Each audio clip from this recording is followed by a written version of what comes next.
Hey សួស្តីអ្នកគ្នាខ្ញុំ Spring ជួបគ្នានៅវីដេអូថ្មី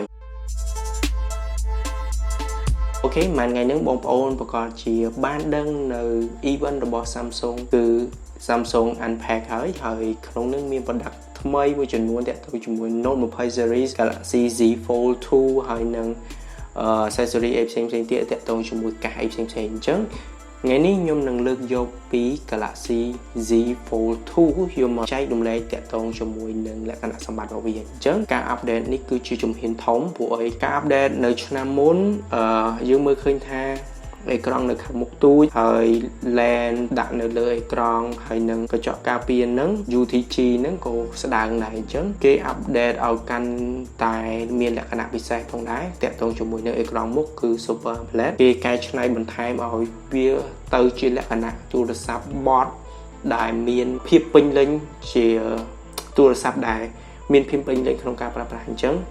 មកខាត់ពេលយូរទៅស្ដាប់ពីអ្វីដែលខ្ញុំនិយាយទូទៅពីលក្ខណៈសម្បត្តិរបស់ទូរស័ព្ទនឹងទាំងអស់នេះបាទ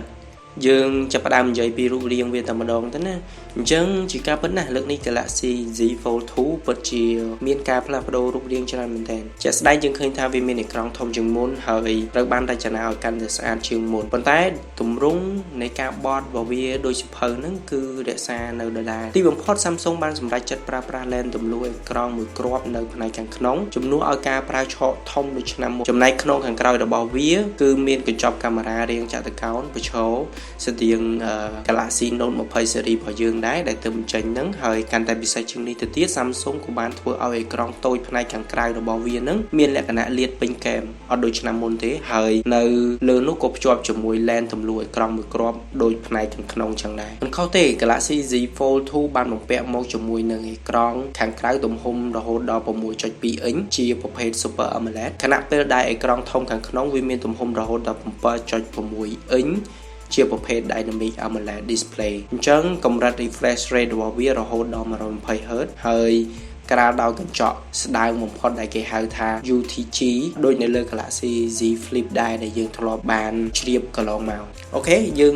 ចាប់ផ្ដើមនិយាយពីផ្នែកកាមេរ៉ានិងកម្លាំងម៉ាស៊ីនហើយនឹងថាមពលថ្មត្រួសទៅកាមេរ៉ាខាងក្រោយមាន3គ្រាប់ហើយនៅអេក្រង់ខាងក្រៅមាន1គ្រាប់ហើយនៅខាងក្នុងមាន1គ្រាប់ផងដែរអញ្ចឹងសរុបមកគឺ5គ្រាប់ Galaxy Z Fold 2 នេះបានបំពាក់មកជាមួយនឹងបន្ទះ chip ចំនួនចុងក្រោយរបស់ Qualcomm គឺ Snapdragon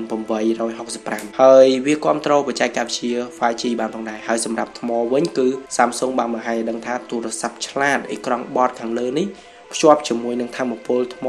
4500 មីលីអាំពែមួយវិញទៀតទូរស័ព្ទឆ្លាតខាងលើនេះនឹងបង្ហាញខ្លួននៅទីផ្សារជាមួយនឹងជម្រើសពីរពណ៌គឺ Mystic Black ហើយនិង Mystic Brown អញ្ចឹងសរុបមកវិញអ្វីដែលយើងបានរៀបរាប់ខាងលើនេះគឺជាទូរស័ព្ទឆ្លាតអេក្រង់បតលំដាប់កម្ពស់ចំនួនថ្មីរបស់ Samsung ដែលទើបចេញថ្មីនេះហើយវាបានកែឈ្មោះបន្តិចទៅជា Galaxy Z Fold 2ហើយក្រៅពីកែឈ្មោះនឹងយើងមានការផ្លាស់ប្ដូរច្រើនចំណុចតាក់ទងជាមួយនឹងអេក្រង់តាក់ទងជាមួយនឹង lens ប្រកបនៅក្នុងអេក្រង់អីចឹងណាខុសគ្នាពីឆ្នាំមុនច្រើនគួរសមអញ្ចឹងសម្រាប់ខ្ញុំវិញខ្ញុំគិតថានេះជាជំហានដ៏ប្រសើរមួយទៀតរបស់ Samsung តាក់ទងជាមួយនឹងទូរស័ព្ទអេក្រង់បតព្រោះថាលើកនេះគេបានធ្វើឲ្យយើងឃើញថាទូរស័ព្ទអេក្រង់បតពិតជាមានអត្ថប្រយោជន៍សម្រាប់ការប្រើប្រាស់ក៏ដូចបង្ហាញនៅបច្ចេកវិទ្យានៅពេលអនាគតផងដែរយើងអាចនិយាយបានថាវាពិតជាប្រសើរមែនទែនប៉ុន្តែគួរឲ្យSamsung មិនទាន់បានបញ្ជាក់ប្រាប់ឲ្យយើងដឹងពីលក្ខណៈលម្អិតរបស់វានោះទេអញ្ចឹង